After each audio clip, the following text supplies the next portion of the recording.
And welcome to another episode of the In 90 Minutes podcast. I am your host this evening, Ahmed Salim. Alongside me this evening are John and David. We are waiting for Luke and Misael. Hopefully, you'll be able to join us as well. So, we still have a nice sized crew. We have a lot to talk about. Uh, the team just had their last preseason friendly before the season starts. So, we're definitely going to be covering that. In the meantime, thank you to everybody who is watching us live. And if you are not watching us live, thank you to those of you who are listening, however you consume your podcasts. Please, as just as a quick reminder, please make sure you do follow, like, and subscribe to all our socials so that we can keep in touch with you. We are trying to do a better job of uh, staying in touch throughout the weeks. So, gentlemen, we have a lot to talk about. I don't know about you, but at this point of the season, the preseason, we should be excited. We should be looking forward to the season. And I know I'm kind of jumping ahead here, but I'm just not. After what I saw on Saturday, um, I think we have a lot to talk about. All right. So, but before we jump into that, I know we have some other things to talk about. We have the kit reveal. We have some preseason events that are going on. What else do we have? Let me see here. Well, we have the talking heads for MLS with the predictions of where we Orlando is gonna end. We're gonna finish in the top four. What are you talking about? Well, MLS in a Cup, nice here we come. no, for sure, it will be a nice fantasy. But the reality is that a lot of people watch how we perform Saturday. I don't want to get ahead of myself. The great Dax McCarthy. I don't say it. The people that know football say it. The best football player to ever come out of Orange County to till this day.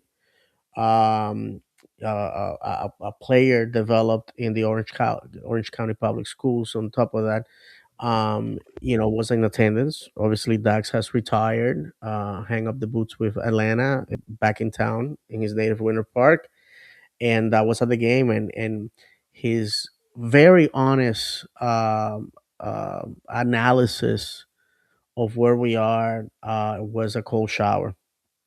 I gotta say that um, it was nice to see everyone. Ahmed left, so we couldn't take a group picture like we planned. Yes, my bad. I Take was your just so phone, bro. upset. Um, I'm not I gonna was there lie. with I was Ivy just and so my youngest son Isaiah.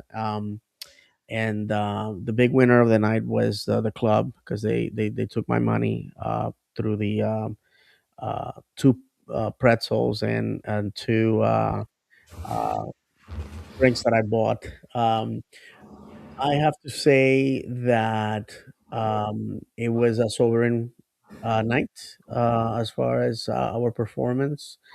Um, but I don't want to get ahead of myself because yeah. obviously the kid introduction was presented. About the kid, I have to say this: it looked very nice. When I ran into John, Baird was wearing it, and I really like the. It's sort of like a lion that is purple-ish but faded into the gold background, and so it looks nice. It's gonna grow in me. I gotta be honest with you guys. I'm gonna wait until it goes on sale at the outlets to save a few bucks because the replica and the authentic it's quite pricey.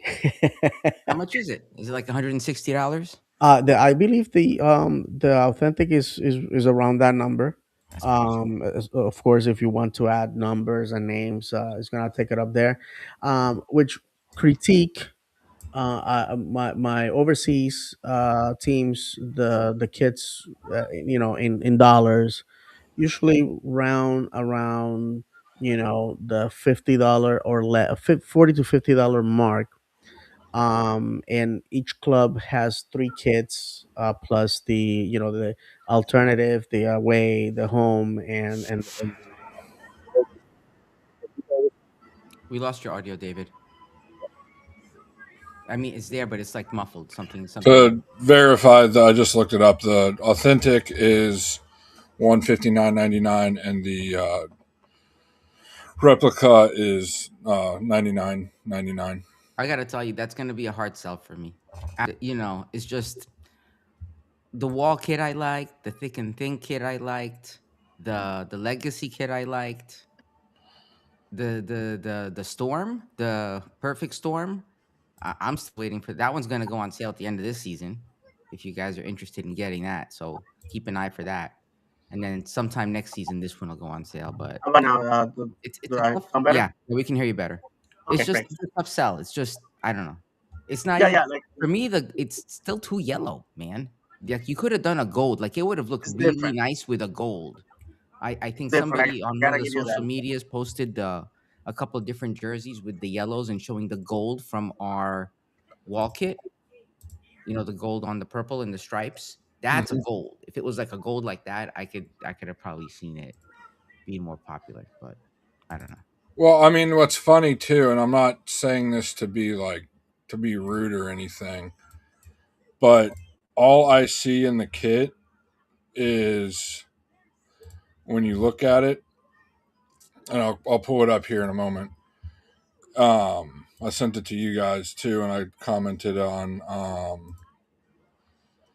on X is the if those that are familiar, a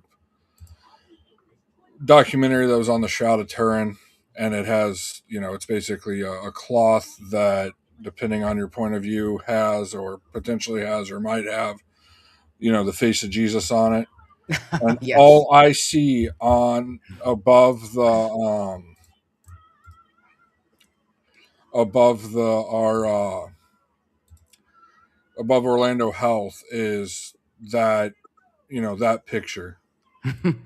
Um, and it's just that's literally the first thing I saw. To me, it's kind of hard to get it out of my head for whatever reason. So I found that kind of funny. Yeah. Here you No, go. I've got them kind of side by side here. I'll put them over for those on video. If you look right over the Orlando Health symbol, um, that's all I see is those two. I can actually make it a little smaller for you guys here, a little more zoomed in you, on the. by the way, for the benefit of those in audio, John is comparing the kit with the Shroud of Turin, which some people claim is overimposition of Jesus' face, really, or a man. But I mean, David, you look at it. You look at the nose. The nose is almost similar. You look at the eyes. The eye on the kit to the video. Now that you mentioned, I can unsee Yeah, it. Now I can unsee it. I Um, just thought it was quite humorous. it's gonna grow on me, man. I think it's better than just another white kid.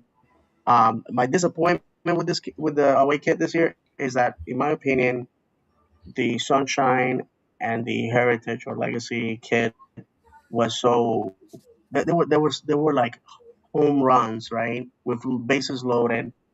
Um, Last year was such a monumental homage to our past. Yeah. Um, and John is telling me that my audio is weird, so I'm gonna log out and I'll be back. Okay. And you know what it is though too about the kid. Not that I'm looking at because I was looking online to see if I could find a picture of some other stuff that the club is posting about. They realize that, and maybe they were limited. Maybe it's a limitation by the manufacturer because I've heard people have opinions on Adidas as far as their kits go and their options. So it could be a limitation as far as what options they give us colors. But the club is aware of it because if you see the marketing pictures that they have of the guys playing, of the guys wearing the jerseys, they have it. The light that's on them is like a warm light to make it look more gold than yellow. So they are aware. It's not they're not oblivious to it. I guess it was probably just out of their hands. Like this is what you have to choose from, and I get it. you know, I'm Well, just that all saying. goes down to kind of what we hinted on last week about on extra time, Luke and I, about how we really wish that, the MLS would give clubs the creative freedom to go with their own kit manufacturers. Because, I mean, for the most part, until the last couple of years, every club basically had the same kit, especially same home kit, Hmm. just different colors. You had a couple designs that were a little bit different, or a couple designs to choose from, and that was the home kit you got. And it's just like I don't understand. I do understand. Like I understand the reason why the MLS doesn't, because the MLS wants a share of the jersey sales, but with the clubs being franchises, they could make that a terms of owning a franchises.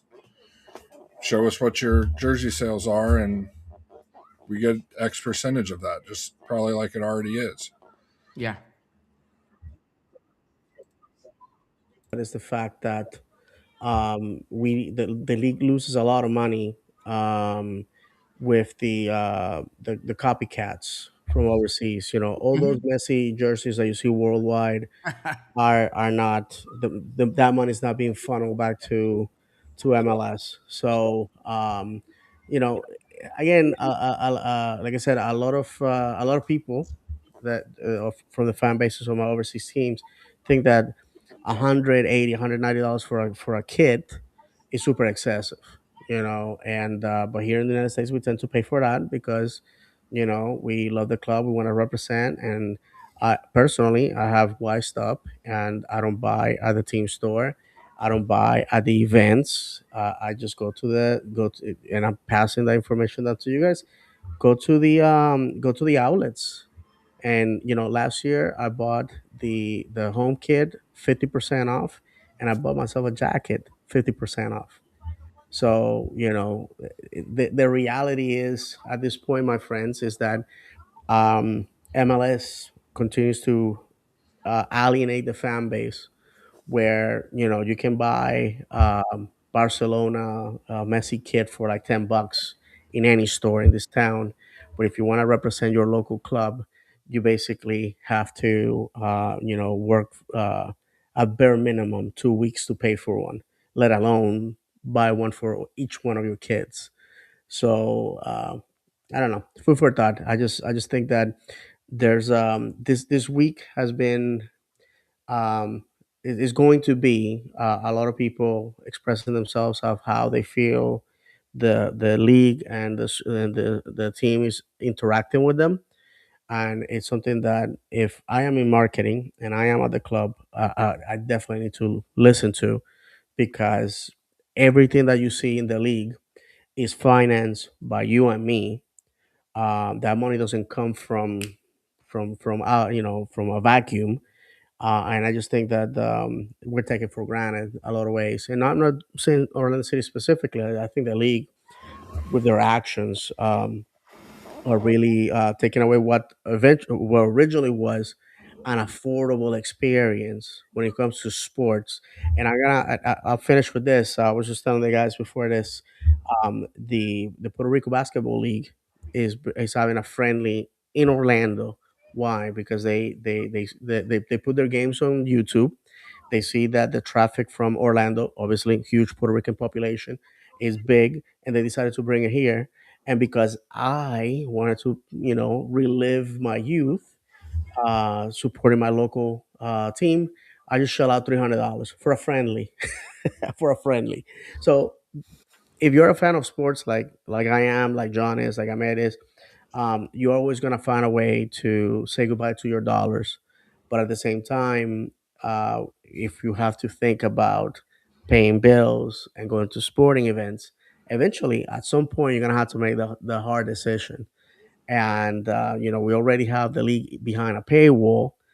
How is that gonna work out once people, you know, start catching on that MLS is getting away from them, because now it's really expensive to go to the games. Yeah, definitely. I mean, the only reason I bought my son the jersey is because we hadn't bought one in 2 years. And obviously, little kids grow, so he was starting to grow out of his old one. and we gave him a choice between the purple one and the yellow one, and he said he really liked the yellow one. And hats off to Orlando City for honoring the Treasure Coast. It's been a long time coming, and Yeah, I I was think surprised by that. that was that was iconic. I'll Like just literally. I'll leave it at that to avoid controversy at this time. Oh my gosh. But Yeah. no, I mean the jerseys themselves. Personally, I still don't like them. Jokes aside with the shroud thing I brought up earlier. But even in person, I'm like, they just don't do it for me. They look really busy. You can't really tell it's a lion in the background unless you really know what you're looking at. Um, I almost feel like that if they would have done something, made the lion like the color purple they made with our jerseys, the away jerseys 2 years ago, the honor the history jerseys, how the main color was like a whitish purple. If they would have done something like that, it may look better, but you really, even up close, you really can't tell what, at least for me, what the design is on the back. It just looks like a bunch of squiggly lines and the nose and eyes and brow of a face. So it was a big swing and a miss to me, and it just didn't. It doesn't do it for me. Yeah. I'm with you. I'm with you. We have another poll this evening asking you what your expectations are after this after Colorado. What your expectations for this season are. I'm just putting it out there so that this way you can vote as we are chatting about this. There's a couple of options out there. Let me bring them up on screen here. As And always, you can vote in the chat. The first one is hashtag MLS Cup. If you think we'll make the MLS Cup, we're gonna win it all. Hashtag playoffs. If you think we're gonna make the playoffs. Hashtag mid-table life because mid-table life mediocrity and a participation trophy is what it's all about.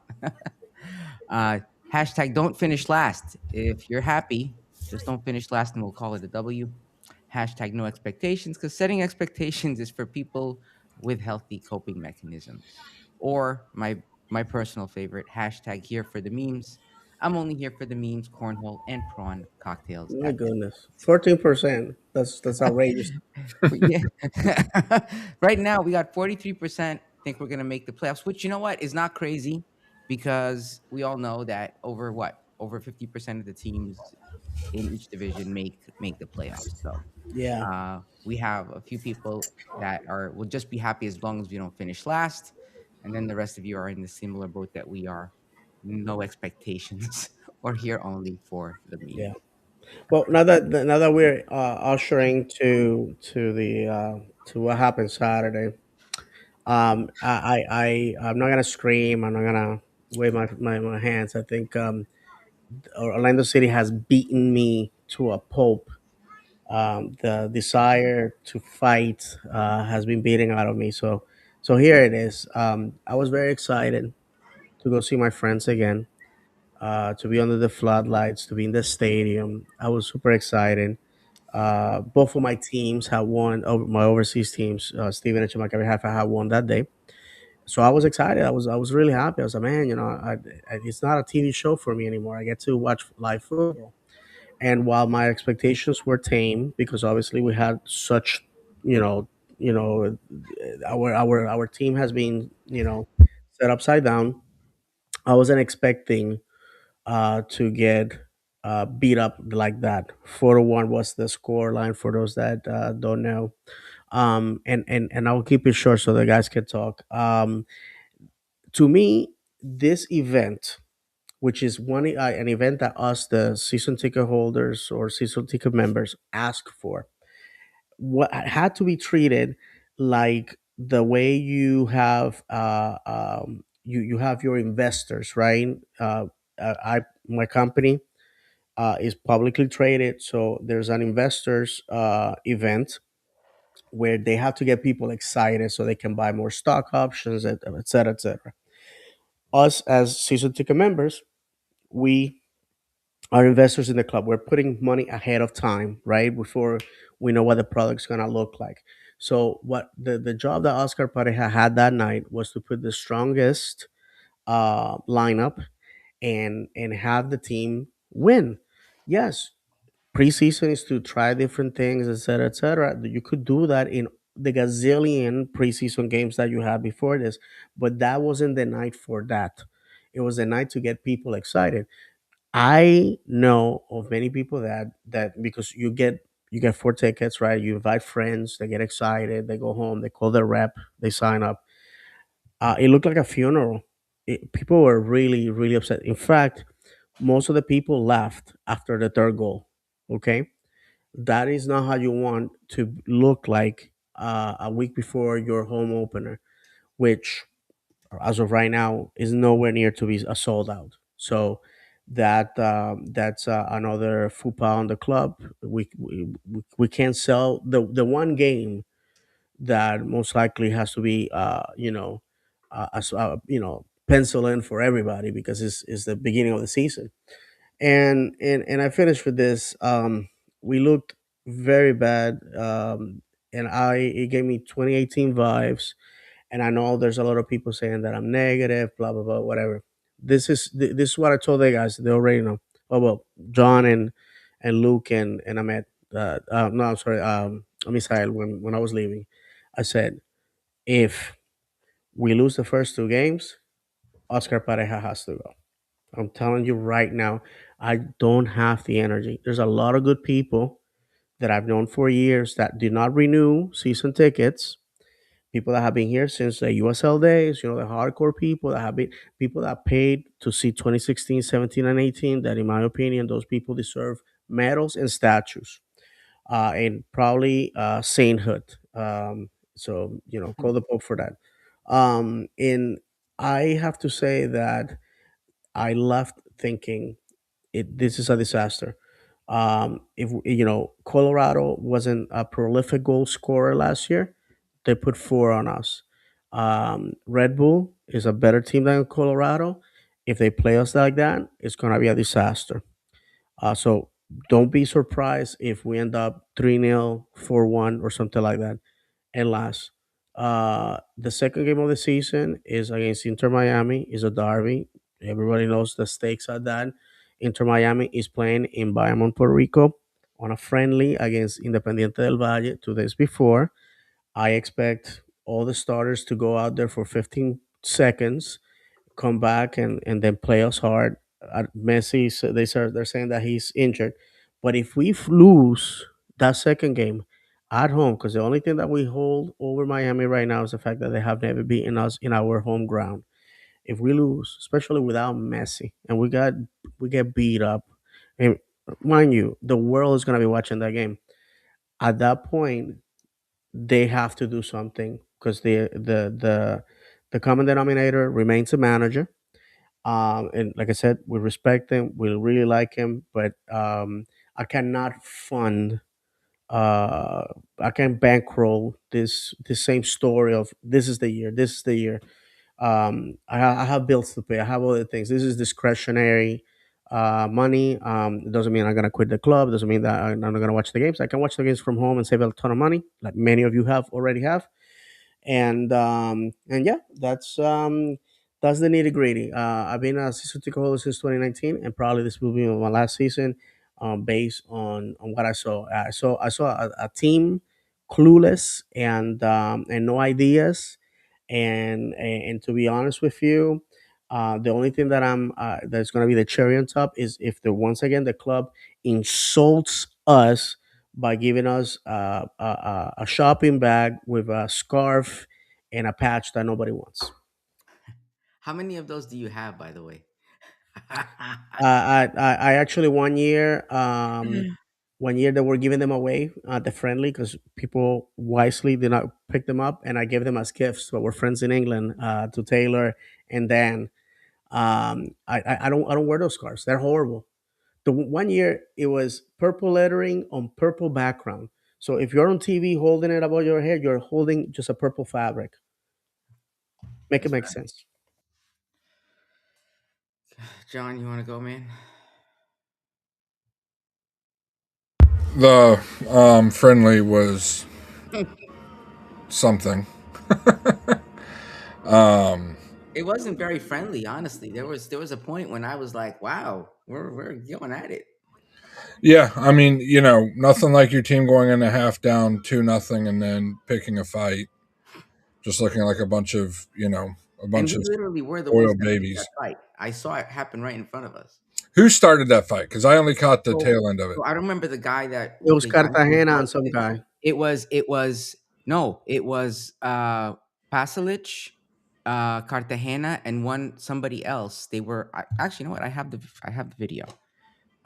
They were all the one guy that was walking out. They were all like kind of surrounding him as he was walking out, and that's how it started. And I thought that was weird because they were talking a bunch. They were going back and forth, I guess, about something that happened during the match, and that's how it was going. So But I don't just look terrible, and shocker. The first, the in the first half, the 2 goals came from the right side. Said it multiple times. Said it in the group chat. Said it on X. Um, and who would have thought starting a small winger at right fullback would be an issue, especially one that struggles with selfishness already. As a fullback, you have to be pretty selfless and do what's needed for the team, not ball chase over 2/3 of the field and then get caught upfield while the transition's happening going the other way. I know Taifi was out, was nursing a little bit of a knock that he received in training, but that just shows, kind of what we've been saying on this show and on Extra Time, how brutal our roster is, especially in defense. We have no right back, no substitute right back if Taifi's down, which the fact that Taifi's not starting, since we didn't bring anybody in and we supposedly want to play our, younger guys, is a joke. The fact that Angulo still even has a contract with the club is a joke after the antics and lack of quality showings he had last year is a joke. Um, and then to add on it, um, the whole thing that happened with the Society 21. 21 members just shows how much of a joke of our club is, how much of a joke the front office is, how the club really only cares about raking in everybody's money, What was it and that happened? they only showed a portion of the Society 21 members. They didn't show them all, and they were supposed to show them all. And then the people that something happened where they were told to stay after the match for prizes, and it was one staff member throwing up foam balls to the crowd. And then the people that weren't shown was told to join us for our silent auction and happy hour. And it's like, and this is going off of what people said on social media that they were told, because I'm not a Wow. member. But and the happy hour doesn't include drinks, so they're gonna have to buy drinks. And it's like, that's not how you show appreciation to season ticket members, period. And then the original season ticket members that have been here, that have been season ticket members from the start. That's not at all how you do it.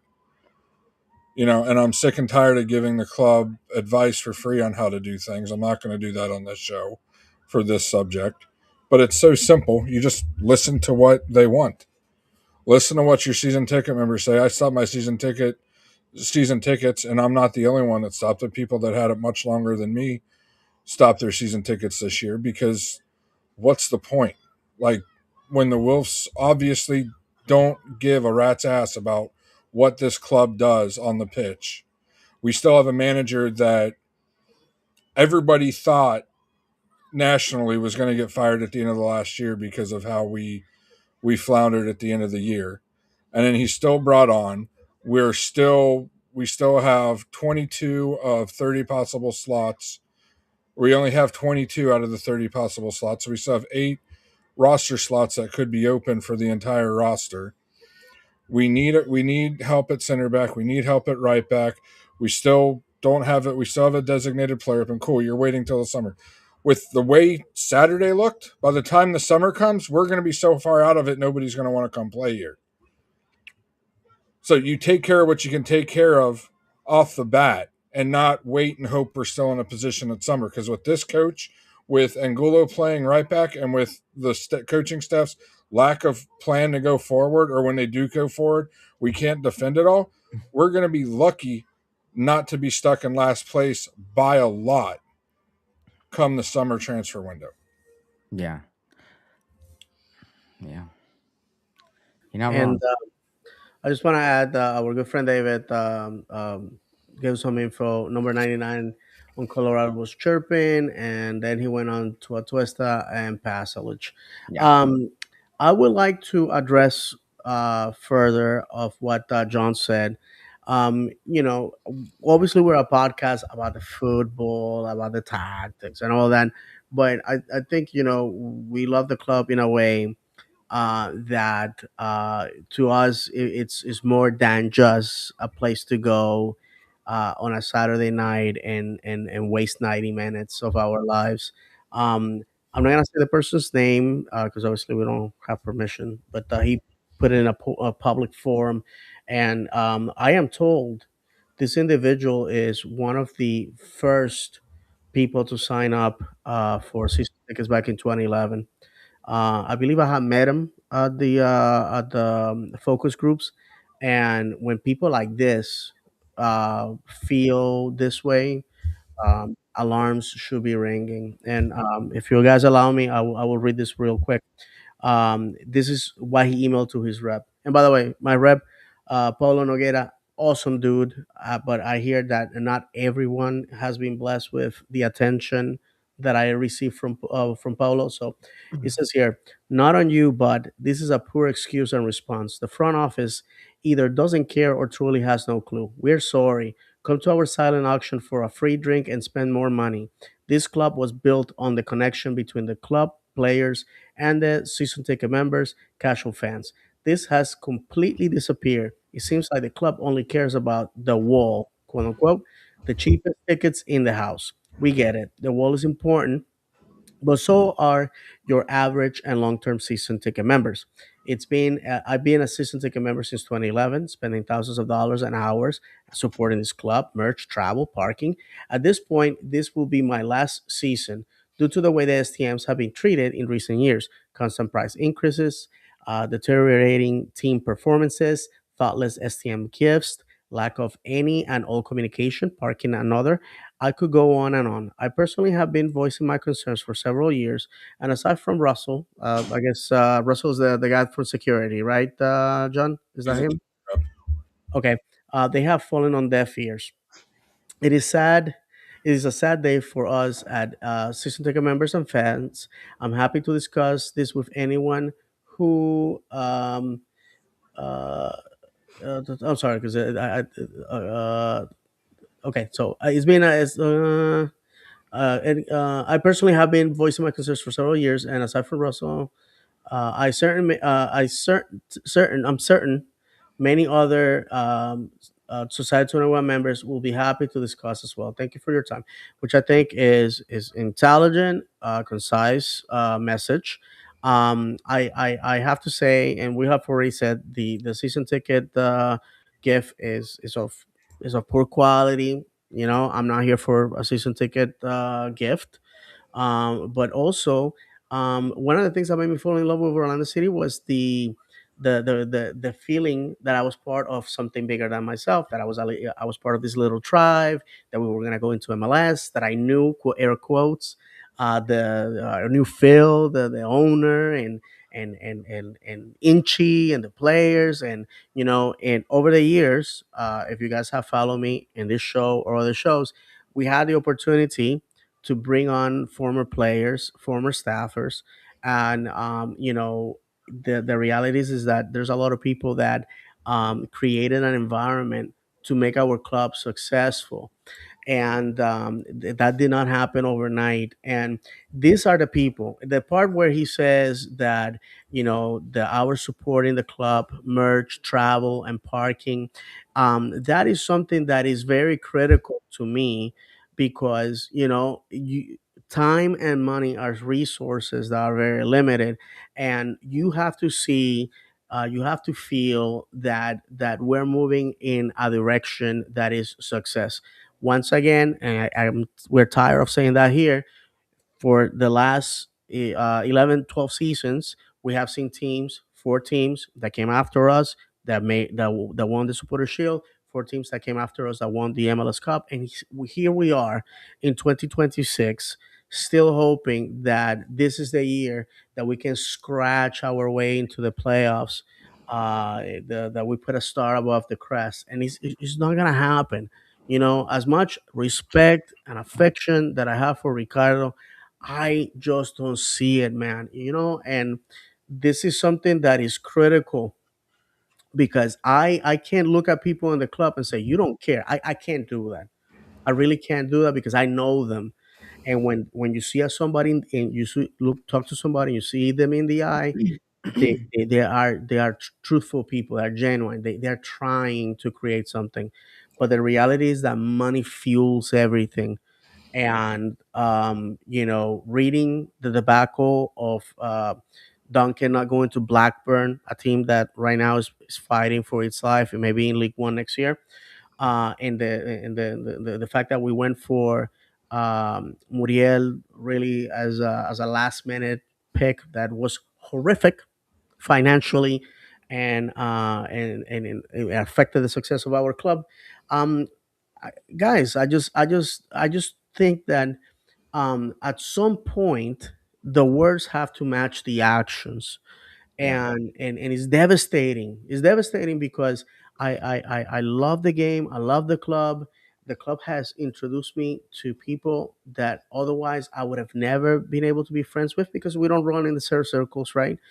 And introduced me to my overseas teams, and to great friends over there as well. And I have been able to introduce Orlando City to those folks. So it's devastating to hear somebody painfully reminding everybody that we, at some point, we used to have it. We don't. I personally, and I finish with this because I'm not a happy clapper. I'm not a cornhole champion. I proudly say that. One of the things that happens here is that he mentions that the club tends to highlight the wall. By the way, fantastic job over the years. I had my run-ins and my dust ups with the supporter groups. They don't like me. That's fine. Okay, because let's just say it's not my scene. Okay, it's not my. I tried. It's not my scene. It's perfectly okay. We love football. They're just not my scene. But we can honestly say that when STMs that are not affiliated say, "Hey, I feel like I'm on the West Club, or I have a suite, which are very expensive, and I don't get the love like the wall gets." People will get offended. They're like, "Oh, you're attacking me." The reason why we have the issues that we have between supporter groups, the casuals, the people that are not affiliated, the STMs, some of them that pay top dollar for their seats, is because we don't have a supporter liaison officer like a club, or like worldwide, like clubs worldwide have. This is something that the club can do. Designate an individual, instead of people going on Twitter to bark at Ricardo or Jared or any other guy. Let's have an individual that deals with the fans, the complaints, like a customer service, if you will. My team, Stevenage, when I wanted something done, and I'm 4,400 miles away from from the stadium. I messaged the SLO. I have this situation, blah blah blah. I bought something. I need something signed. It happens. Why can't we have that in Orlando? And the supporter groups, people, you respond to the issues within your membership.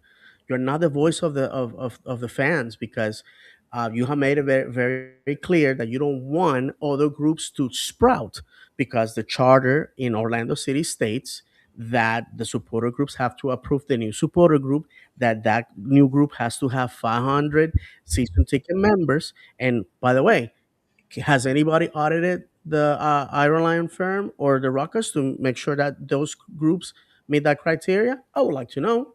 And the reality, by allowing that, you are pigeoning people into picking one side or the other. Yours truly was kicked out from the ILF. No, no, no fault of my own. I believe. I think. Um, but that's a story for another day. And the Ruckus definitely doesn't want me there, because there's people that have an issue with my religion. So with that, I finish. I just think that, the front office. I see that our numbers are quite high tonight, so I feel that the front office needs to once again do a come to Jesus moment meeting, whatever you attend revival, however you want to make put it. But you're losing the soul of your fan base. And I'm sorry, guys, I just realized I went on a rant. um but you're losing the soul of your fan base. And you don't need me, a fat 50-year-old man, to tell you how to do your business. But the reality, my friends, is that if you lose people like us, do this for free, that pay top dollar, that buy the kids, that that are willing to leave their wives on Valentine's Day to go watch a friendly to get Clover 4-1.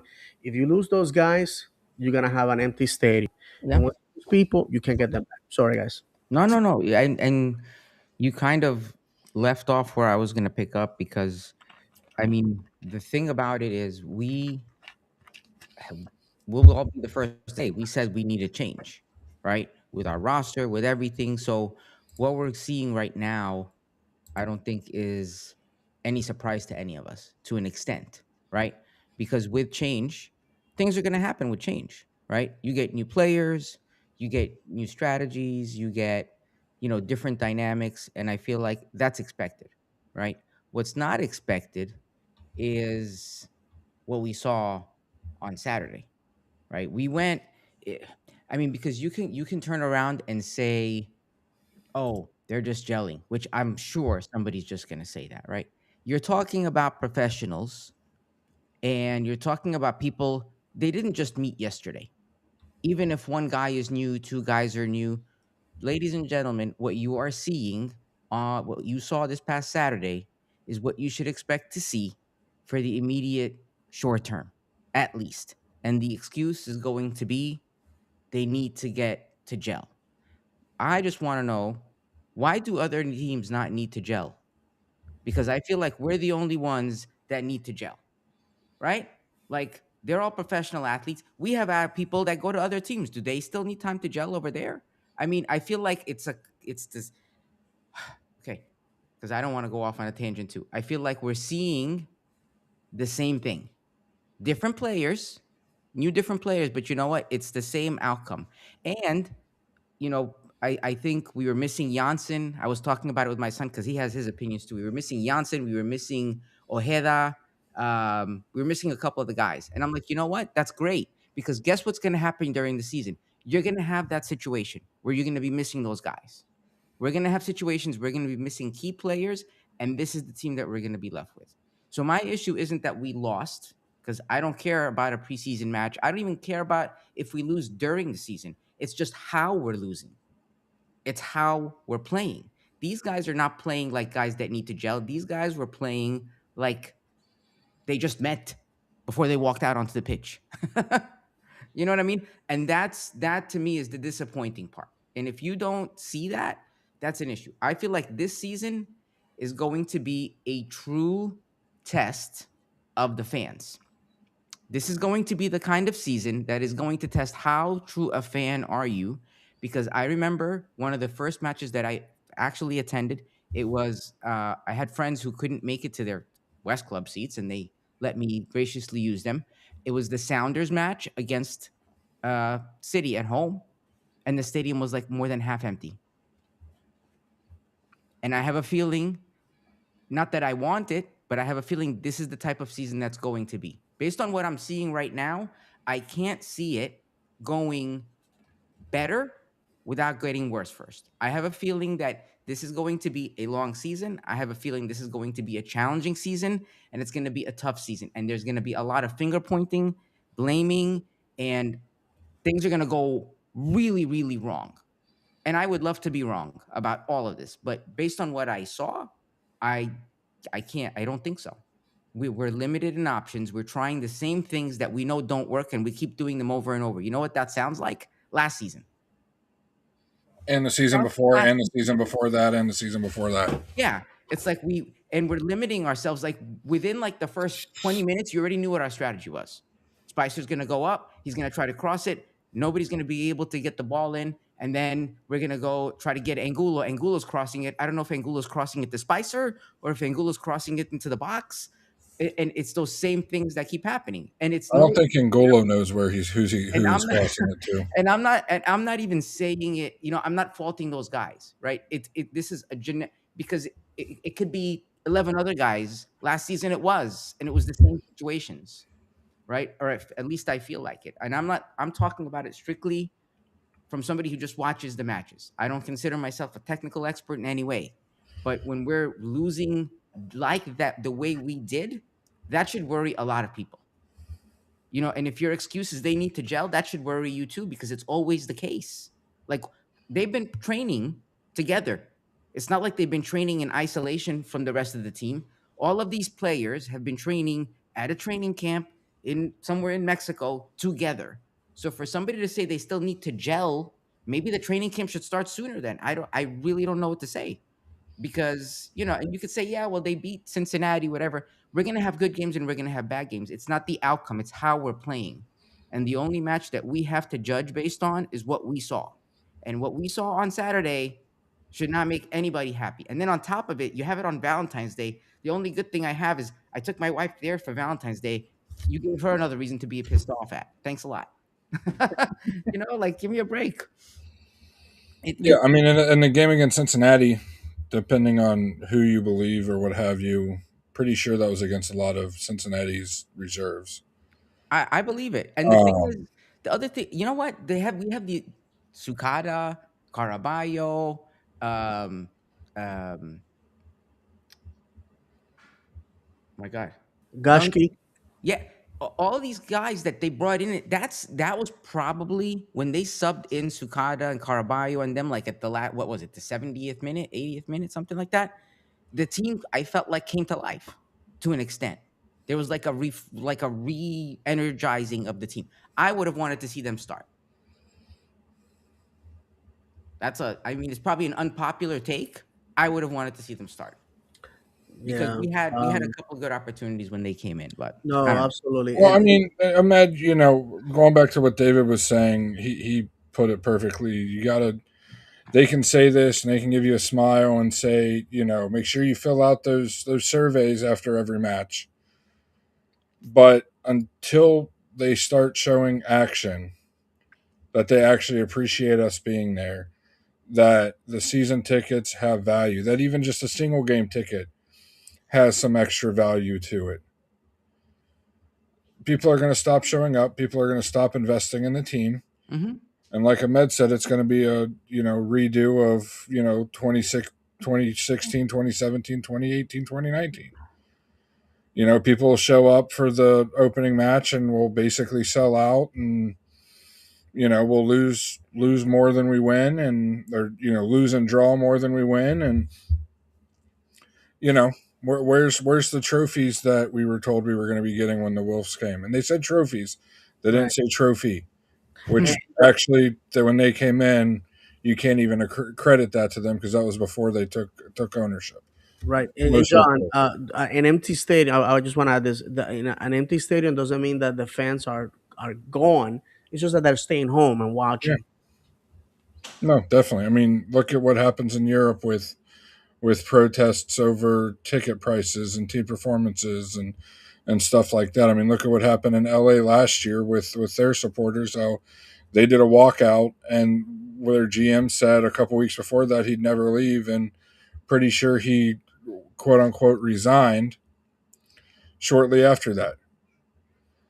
And it's getting to that point. For me, it's beyond that point. For me, that point should have been last year when we had, when the end of the year started out, really everything after Leagues Cup. That was kind of what did it for me, was everything after Leagues Cup. And it's like, the boys obviously were good enough to compete for the cup last year. We beat Miami twice.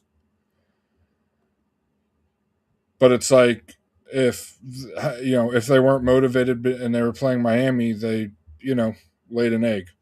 Hmm. And with the current squad and everything, anybody that says, I'll just go out and say it, anybody that says this team needs time to gel, you either weren't there or on Saturday, or you don't know what you're looking at. When you have a striker asking for a ball somewhere, and the winger Spicer, who, by the way, Spicer was one of the positives of the night Hmm. by far. I thought he played, especially in the first half, he was the best player on the pitch for us. He was beating Colorado's defense. He was putting crosses in where they needed to go. Um, Tiago asked for a ball on the far post. Spicer put it right where Tiago pointed, and Tiago couldn't get there. That's not gelling. That's the forward taking care of what he needs to take care of. Hmm. When you have a right back who, by the way, has been with the club for what, 4 or 5 years? 7 seasons.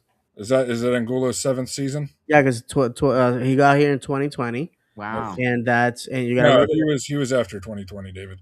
he was Yes, okay. So let's I say believe it was the summer of 21, but he couldn't play in okay, Open Cup. because he came from Brazil. I remember he was on loan and then we bought him. So Yeah, okay, so I believe it 2020. was the summer of 21 he came here.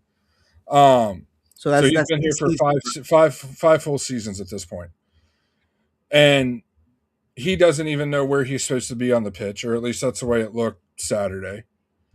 You have Atuesta playing out of position. Yes, Ojeda was hurt, but again, that goes back to the roster building where they didn't properly build the roster in the offseason. And it's just a conglomeration of issues with this club, that anybody that says it's a fact of them needing to gel, it's not.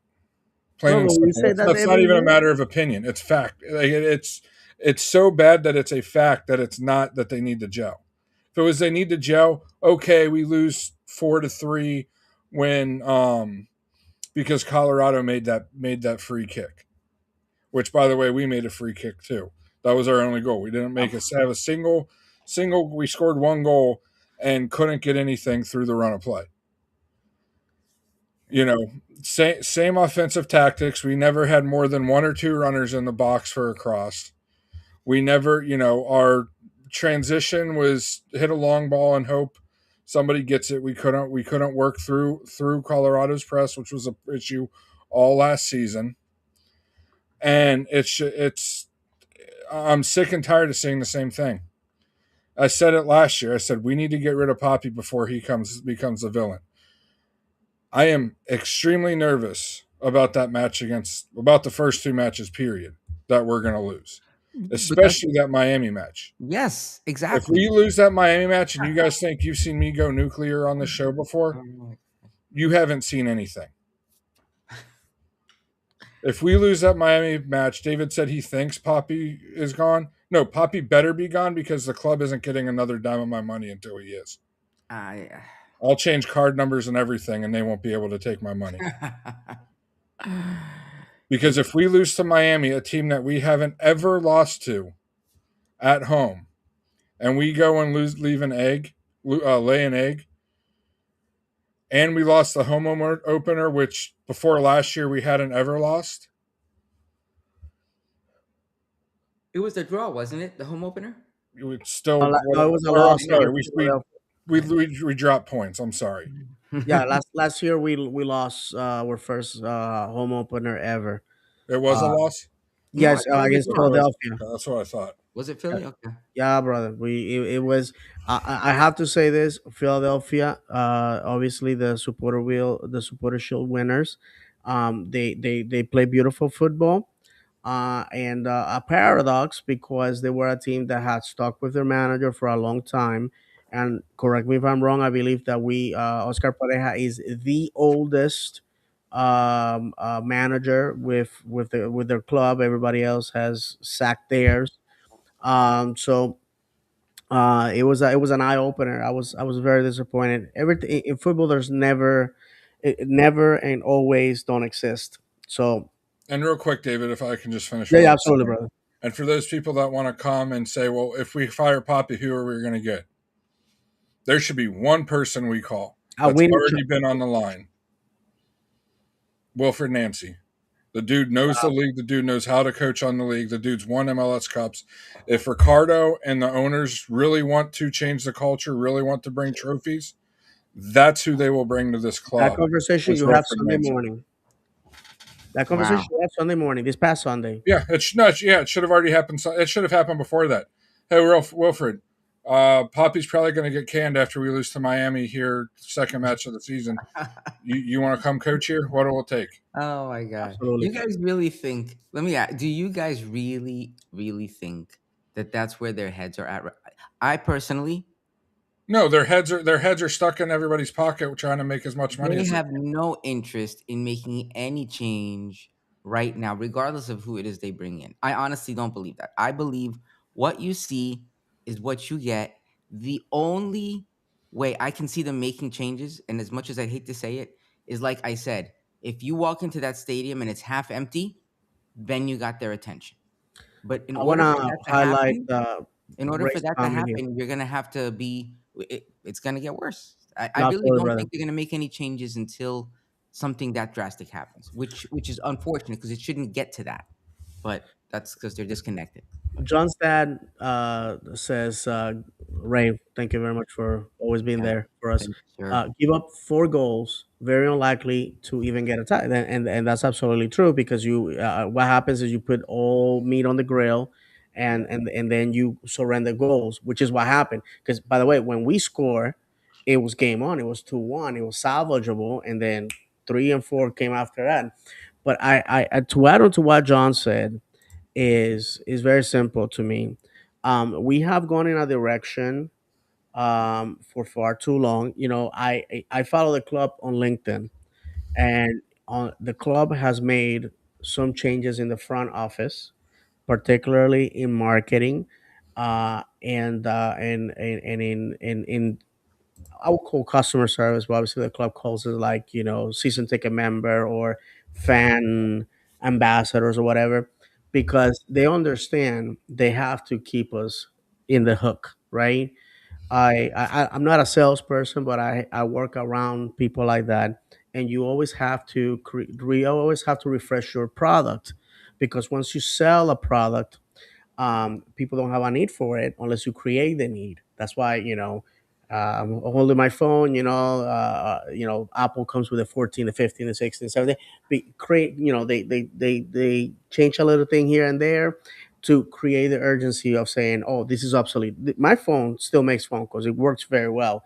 But if the next stuff comes out, I have the need to, the need, and I'm making air quotes of making that jump. But what has Orlando City done under the Oscar Pareja era that can say, "Oh, well, we're going somewhere"? We won the U.S. Open Cup. I'm not gonna downgrade this great achievement. The saying goes, "Leave a hero or stay long enough to become the villain." John already have mentioned that. And Oscar has said, "Hey, if I feel that I can't contribute anymore, I will take out myself." But the reality is that we never feel that we're the problem. I've been fired. I have to acknowledge that I have been fired because I wasn't producing to the expectation of my customers. Sometimes I went out there 6 o'clock in the morning and worked really, really, really hard early in my career, and I got fired. I got fired because in my industry, it's money. You got to do money. You make mistakes in my industry, mistakes kill people. That happens. You got to go. You got to go. It's that simple. So, in an industry like football where results matter, Oscar has to be held accountable. And Yeah, if but the club feels that he's good enough to stay here and for us to once again waltz out there like clowns into a playing game 12 seasons into MLS, I'm sorry, guys. You know, our fan base is the fan base that many clubs in this league will kill for. Our resolve, our attitude is something that not every club has out there because it's easy to support a team that wins all the time, and it's easy to be in a big market, and it's easy to follow a team that has signed big names. Who do we have right now that is a big name? Muriel, I guess that was the biggest name that we had, and you saw how that ended up. How many goals has Muriel scored in Colombia? How many? I don't even think he's played. Exactly. The first thing that the Colombian press, who they're brutal, by the way, in South America, said that he showed up fat, out of shape, and overweight. from from finishing off his season at Orlando City. Exactly from finishing a season as brutal as the MLS season. Mind you, this guy played Leagues Cup, Open Cup, you know, played all over the U.S. and Canada, and showed up overweight and out of shape. Something that sources had already told us that the guy was more about playing pool and driving his blue Porsche, I think it was. So, you know, that's how it is. That's how it is. That's what we were told Yeah, that that was happening. And yeah. and that he was a cancer in the locker room as well. So it doesn't shock me. It honestly doesn't shock me. I think the audacity, you're making $4 million and you behave like that. Well, you got what you deserve. But here in Orlando, as John has pointed out, the roster has a bunch of holes that need to be patched up. And to be honest with you, I is the first time ever. And listen, I went to 2017 and 2018 believing we were gonna win the MLS Cup. But 2017, we started off like we were going to. yes, sir. Thank you, John. That's right. We won 7 out of our first 6 games. So, and the one that we That's lost. impossible, David. You mean 6 out of our first 7? Oh, sorry. Yeah, thank you. The Hey, thing, hey, listen, I had a hard day of work, and I was chasing a toddler all day. Which, by the way, I'm enjoying the fact that I don't have her here screaming. But no, absolutely, John is absolutely right. We were heading in quote unquote the right direction, and the wheels fell off. And the Uh, coach was fired by the summer. yeah, yeah, for sure. Listen, a lot of people have said that if we're not in playoff contention by June 1st, it's just not going to happen. And I would like to take the time to read the predictions by a lot of people that I personally, some of these people Well, are. before we do that, David, I just want to add this Yeah, brother. about the preseason match. Colorado last year, everybody was like, oh, they struggled to score goals. They didn't just struggle, they didn't score goals. They had 44 goals for, and they give up a lot of goals. They had 56 goals against. They had a negative 12. I thought I remembered that. I had to relook it up because I couldn't believe it when I was talking earlier. A negative 12 goal differential. What was our numbers, by the way, John, last year? Ours was, I believe, we were right middle of the pack by the end of the year. yeah, we were not. We finished in ninth place. No, We actually, were, we were one of the better ones. yeah. Um, Our goal differential was plus 12. yeah. So 24 goals difference between them and us last season. They just gelled Saturday. It's that water from the Rockies, my friend. It's the water from the Rockies, the factor, the decisive factor here. But it's not even about that. It's not. It's oh god. It's just if you look at how we were Thank you, Nick. Appreciate that. if you look at how we were playing, the issue isn't even the goal's fine. It happens, right? Maybe it was a fluke. Maybe come Saturday we'll blow Red Bull out of the water and we'll all be eating our words. I would love nothing more, Love to. right? But it's how we were playing. To see us playing how we were playing and tell me that we're gonna be night and day difference in 7 days from now or 5 days from now, uh, good luck with that. Because we have two of what are probably some of our most challenging matches coming up as our first two games. Absolutely. And you know what? As a man that has been married almost 20 years, I have to accept when I am wrong all the time, even when I'm not. Even when I'm not. I got a story to tell you guys, but I'll say it later because it involves my wife, and well, I love her, and I don't want to embarrass her, but it's funny. And But you know, I understand that part. But my friends, my good friends, and by the way, Nick said that I'm a funny man. Thank you, brother. You know, you have to laugh, otherwise you know, we're gonna cry here. But the the to wrap up the home the Saturday. thank you, the Saturday massacre.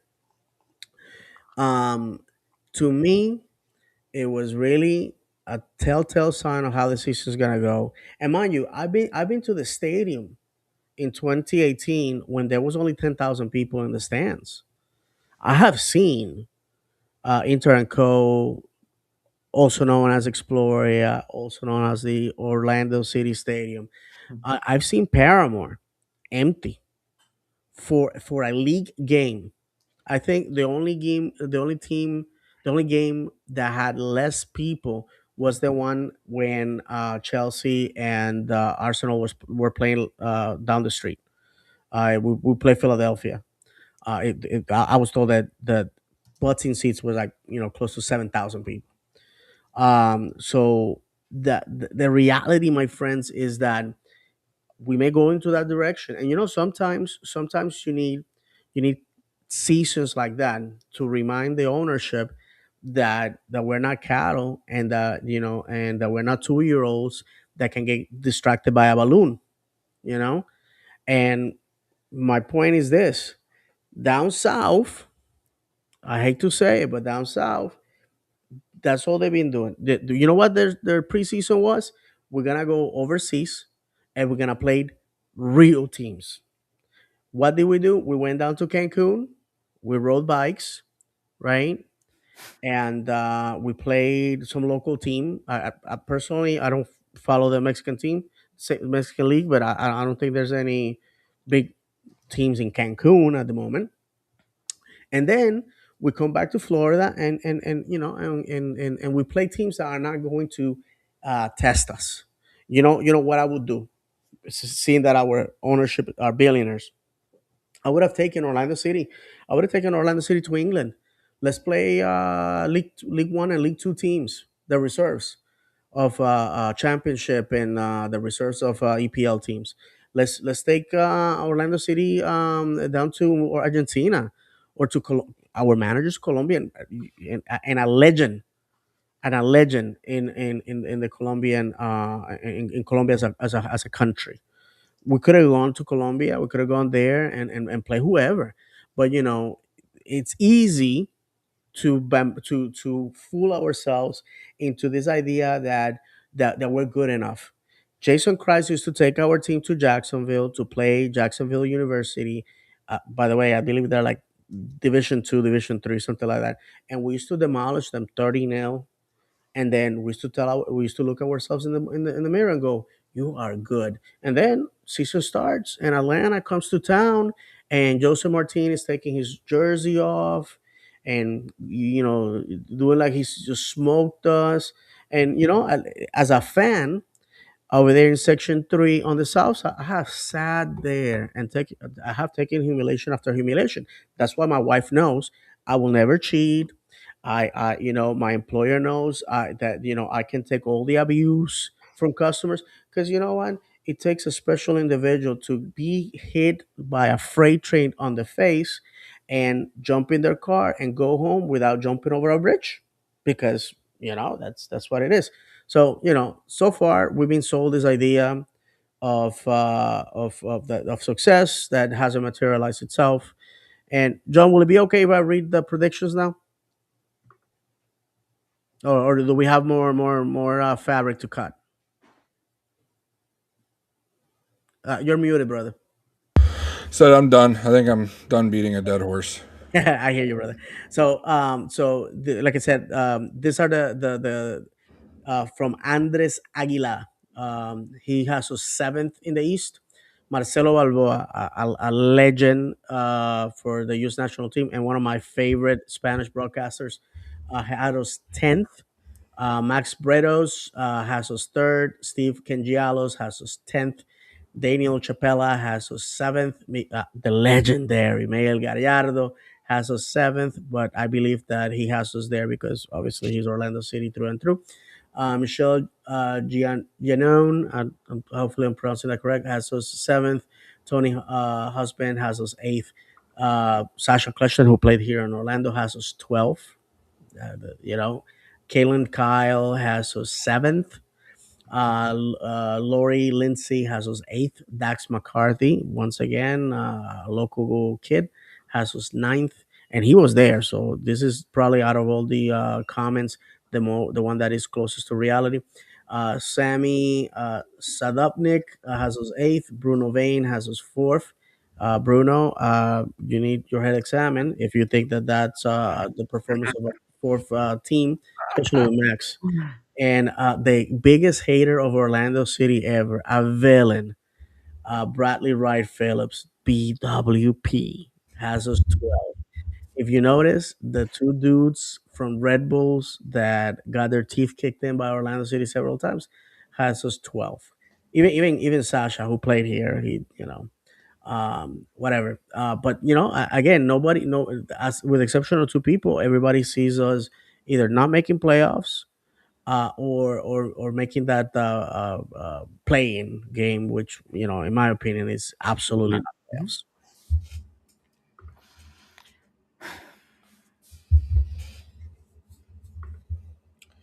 Yeah, Yeah. if we do anything, we'll be playing game and done. In my opinion, I don't see us. You know, I mean, even before Saturday and trying to take the emotion of Saturday out.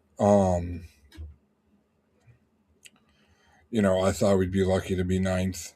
When I did the interview with the guys from Columbus, they asked. I said, depending on how things go and everything, and I still believe it. We probably could finish as good as fifth if everything goes 100% correct.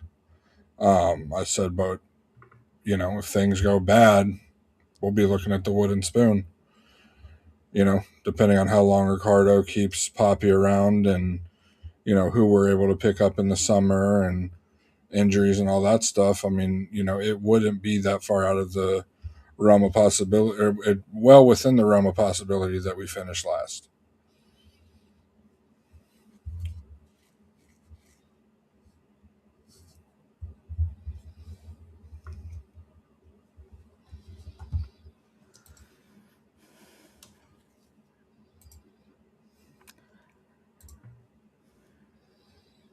It's a grim picture. I don't know. No matter how you put it, Hmm. it is. I think we have a couple more comments, right? Yeah, we do. Miss IL did comment. Let me get to Yeah. him. Actually, wait. Did we show this one yet? Our friend Flood the Oh, Viewer okay. said Yeah. he was talking. Talking about Muriel, Yeah. David G said he's had 283 minutes, 2 goals, 1 assist. And then Miss IL said, I'm hoping Duncan starts Saturday. He and Ojeda have chemistry. Ojeda knows where he likes the ball. I think it's a safer route instead of starting Tiago. And then he says Sasha and BWT Red Bulls both have us 12th. Yeah.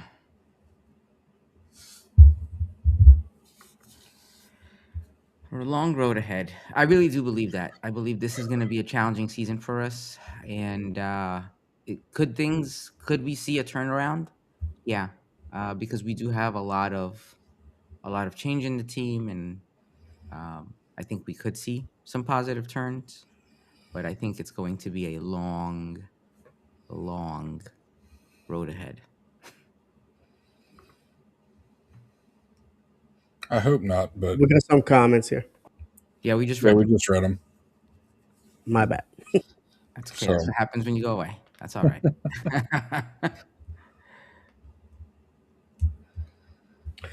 Well, can we revisit our poll results? See where we are with it. Yeah, let me bring that up here. So our poll results right now, 43% say we're going to make the playoffs and see what happens, followed by no expectations. And then for tied, people hoping we just don't finish last and call it a win, or they're only here for the memes.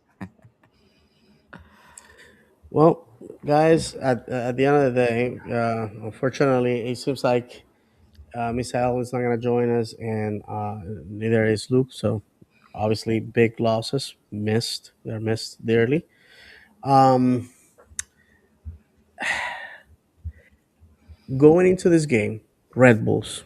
Okay, I have to be honest. I haven't paid attention to their off season. They're very cryptic on what they let people out there. They got a new goalkeeper. They had some turnout when it comes to their squad. Um, they are they're a team that likes to attack, that likes to score goals.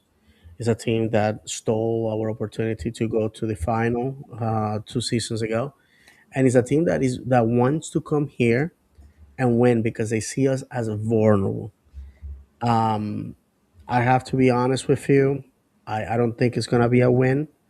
Again, and I would love for me to be incorrect, for people to go onto my social media and make memes, and I would love all that. But I have watched enough football the last 32 years to see that if the team that we saw Saturday is the team that is gonna be taking the pitch at 7:30 at 6:55 West Church Street this Saturday night, friends, we the best situation, 0-0 result. I just do not see us winning. There's some highlights, like John said, Spicer putting those dime balls that just begged to be tapped in. Nobody there. I guess he was sending them to Casper the Friendly Ghost because there was nobody there. And again, there's two factors that are gonna let you know if we're in trouble. Number one, how many people go to the home opener? Home opener should be a time where people are excited, and we are in Orlando where the sports atmosphere is getting crowded. You got the Storm, you got the Valkyries, you got the Magic, you got the Solar Bears, you got the Pride, you got UCF, you got Rollins. People can go and spend that sports dollar that is discretionary spending in a tight economy as ours right now. People are choosing wisely where they spend their money, and if they feel that they're better served staying home and watching the game, they're probably gonna do that. Why? Because if you are like me and Saturday night you're gonna cancel all your plans and you're gonna get in your car, you're gonna pay tolls, you're gonna pay gas, you're gonna pay parking, you're gonna go in there and get your $16 beer and your $20 pretzel, only to see your team get clobbered.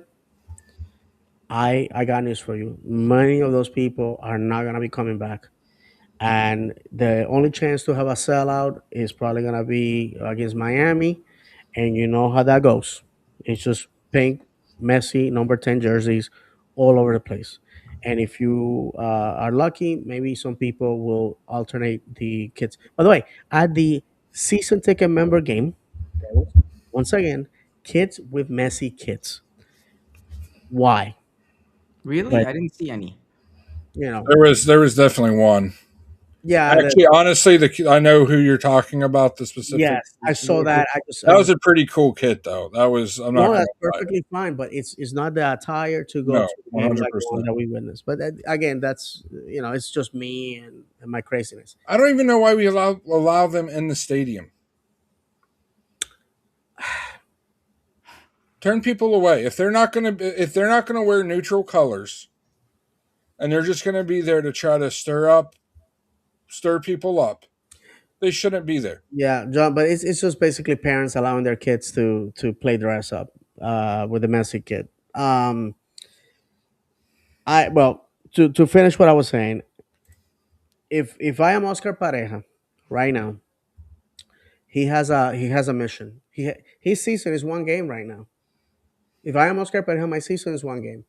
He has the opportunity to turn it all around and say, what happened Saturday is just preseason. And that's what I've been told. I've been told by many people. I posted that on Facebook because I was angry. I like, look, man, this is like 2018 all over, blah blah blah blah. And of course, uh, people that don't know who I am, basically, will go, oh well, you're not a fan. Get out of my club. Blah blah blah. Listen, I've been here since most of those people did not know that Orlando City existed. But I digress. The point is that if you see the people that are season ticket holders from 2011, the people that spend a ton of money, not having enthusiasm, how do you expect the casual to be enthusiastic about going to an Orlando City game? It's just not there. The reality is that at the end of the day, guys, we have been in the league for so long that the new car smell is gone. People in Orlando, many people have gone to Orlando City games at this point, and because we sucked, they are not coming back. And I was excited in 2020, in 21, in 22, in 23, in 24, in 25 because our signings were going up. We threw away. Yeah, it's not the word that I would like to use, but we sold players last year that were great contributors and goal scorers. Who do we have in the squad to replicate that production? A DP, because we paid Muriel not to play for us. A DP has to be a starter, a game changer, and a goal scorer. We don't have that person right now. And again, I'm not who to tell Ricardo how to do his job, or Jared, or the Wolves, or anything like that. But I have to say that this fan is very disappointed, and I'll be there. I'll be there supporting my club because I just don't know how to quit. I just don't know. I support in the good and the bad, and more so in the bad. And but yeah, these first two home games are going to be very telling. And if we lose, um, maybe I stay home, even though I pay for my ticket. Who knows? We'll see. Yeah, I think kind of going back to Saturday a little bit. If Duncan was in the match, we would have scored at least one in the first half. Because you look at the ball Spicer was putting in; those Duncan feasts on those low crosses where you can run near post like Spicer was putting in, or even the high ones that go more back post. Duncan feasts on those. There were things in our attack that were very promising, especially in the first half. But with the way our defense looked, with the way our midfield looked, um, and I was excited about our midfield with Brian Ojeda coming in and Cartagena coming back, and we'll see. I wonder who Poppy's going to start in midfield, if it's going to be Brian Ojeda or Atuesta, because neither looked good, let alone didn't look great on Saturday. We know Ojeda will be the number 10. I really hope they start Duncan. I am excited to see what Duncan does, because this is the first time in 2 years he's had a full camp coming into the season. 2 years ago he missed a week and a half right at the end with the transfer, or I guess middle, because of the loan that fell through. And then last year he had the two surgeries, so he's fully fit. He looked like his old self on Saturday. We'll see what it brings. I mean, you know I'm thinking at best it'll be a 2-2 draw. That's me being positive. But you never know. Maybe we sneak a third one in there, because doing a little bit of research on Red Bulls. Yes, they brought in Ethan Horvath, but that's they have Michael Bradley is their new manager, so they have a lot of question marks. Didn't appear that they really brought much of anything in to help their attack. Um, I could be wrong because I just very briefly did research on them. Um, so they definitely have some question marks, and it's a match that last year I would have said that we're definitely winning. But with the negativity of the match on Saturday and how the team looked, like I said, especially defensively, I just don't see us coming away with a win. I feel like I said, 2-2 draw at best, and I feel like it'd be Duncan. I feel like this year, if we score goals, it's going to be Marco, Duncan, or Ojeda, doing the brunt of the scoring.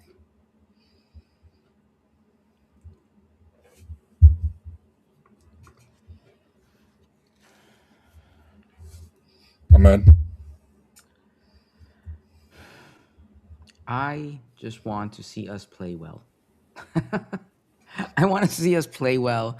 I want to see us take advantage of the talent that we have. I would like to see Duncan start. I would like to see the players that are able to execute get those opportunities because I feel like we have a lot of players that sit there and I don't understand why. We have young guys who are on first team for a reason. Play them. Give them an opportunity. So at least if you're giving saying it's going to take time to gel, give them the opportunity to gel, right? Because otherwise, when do you give them the opportunity? When there's international breaks and we're missing half our team, and then they're just like trying to. We're hoping we get a draw because we're missing half of our players. Can you imagine what that's going to look like? Can you even imagine what it's going to look like when we have the Leagues Cup and when we have everything else that's going to be going on? This is the time. If we're gonna drop points, which if you don't think we're gonna drop points, I don't know. You need to get your head examined. Let's at least take advantage of it and give these players the opportunity to show what they have. I don't know. For me, this is all just not off to a good start. Yeah, I mean the other thing I have to add to what I was saying is I would really love to see Typhy start. I know he's a Yeah, better that's what I'm saying. defender, Yeah, better end product than um, Angulo. You know, less selfish of a player. He shows that on Orlando City B. Shows that he's plays above that level. Not saying he's going to come out and dominate like Freeman did last year. That was very unexpected. Um, it'd be nice if he did, but yeah, I still see him. I see Typhy. If you give him the starting nod and let him start without much pressure, I see him being a very solid right back. Like Dagger Dan was a couple years ago. And you know, I just really hope it's not. I just really don't like Angulo as a player. Don't know him as as a person. Just talking about what he does on the pitch. I just really don't like the type of player he is and the attitude he has. And I don't know. I don't know what he has on Poppy or the Wilfs or somebody that he continues to get the starting nod. Guys, I was going over the first of all, they Red Bulls had a camp in Texas, and I realized the time, so I'll be brief. They beat up two USL teams as they should have. They lost 3-2 against Dallas, Houston, Atlanta. Um, and I think one more team here, which I can't find, but they seem like a team that is gelling, rightfully so because they have a new manager, a new style. The biggest win was 5-0 over Hartford, a USL team, and their very last game was 2 days ago, wrapping up their preseason, which they lost 3-2 to Houston. So we may see two bad teams on Saturday. Basically, two drunks in a dark room swinging. Whoever connects first wins. But like again, you know, uh, Colorado was supposed to be that bad team, and I'm making air quotes. And you know, in my opinion, the big challenge is gonna be Miami, and how we do in these two games has to be monumental to me. I love our club. I'm just happy that we're gonna be. I'm gonna, regardless if we win, lose, or draw, it's gonna be around people that we have known for years. We're gonna do this together. We win together. We tie together. We lose together. We support our club. We love our club, and that's not gonna change. But for the first time in my life, I would love for Oscar Pareja and the Lions to kick my teeth in. Oscar, I'm gonna send you this challenge. When you are lifting trophies, when you're winning, call me out by name. Do that. Just call me out by name. So I will never again doubt you. But my dear friend, I think we have tried your ways for a while, and perhaps it's time for a new vision. It doesn't mean that you're a bad manager. It doesn't mean that we don't love you. You set a precedent of winning in this organization that we didn't have before, and I am the first one to say you deserve a statue in front of the stadium, because you took us to where no one else had taken us before in MLS, and you're setting up the path that we need to follow. So, and Oscar, I have told him personally many times, he has my love and admiration. I just think that the time has come to try a different vision. And To be honest with you, I gotta be honest, guys. I just did not like what was happening on Saturday.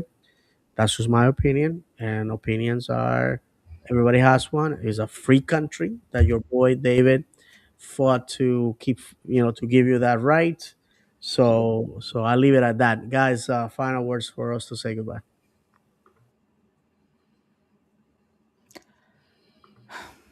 Um, there's really nothing to say. I think we've said it all. We just need to we just need to play better. We just need to play better. We need to play as a team, and we need to gel like yesterday, if that's what you want to call it. I'm so sick of this jail conversation. But you know what? I feel like a broken clock It every is. It every is. year around this time where But you people can use start it to saying that. you can use it to call use it to refer to whatever you want, right? People call it gelling because they feel like the guys need to get to know each other. Or But that's I preseason. I'm just saying play like play like you should be. You know? It's Marco said it last year when he was asked why he was able to adapt so well. why? Go ahead. And they asked him about the language barrier and how he was able to basically get along with, gel with, if you will, his teammates and understand what they were saying. He's like, we all speak the same language. We speak football. That's He's it. like, everything else is secondary after that. So I mean, it just shows that if you're a quality player, that it doesn't matter if you come in with a day's notice or not. It you should be able to do what you need to do, and it should that's an excuse that people that don't know make, is that they need to gel. Yep. I'll just leave it at that for the night. Absolutely. That's all. That's all any of us got, man. I would like to remind everybody we are on audio wherever you consume your audio podcast. We want to thank the 49 people that have stuck with us live tonight, the people that are gonna watch us later on YouTube, and the show is basically friends getting together to talk about Orlando City. If you enjoy that, well, we're gonna be here. I know there's plenty of shows out there that you can choose from, so I want to appreciate I appreciate the 49 people that chose us tonight. So Ahmed, hopefully next Monday we get to talk about a win. 3 points. Yes, because my heart is telling me something, but my mind is taking me somewhere else. But you know what?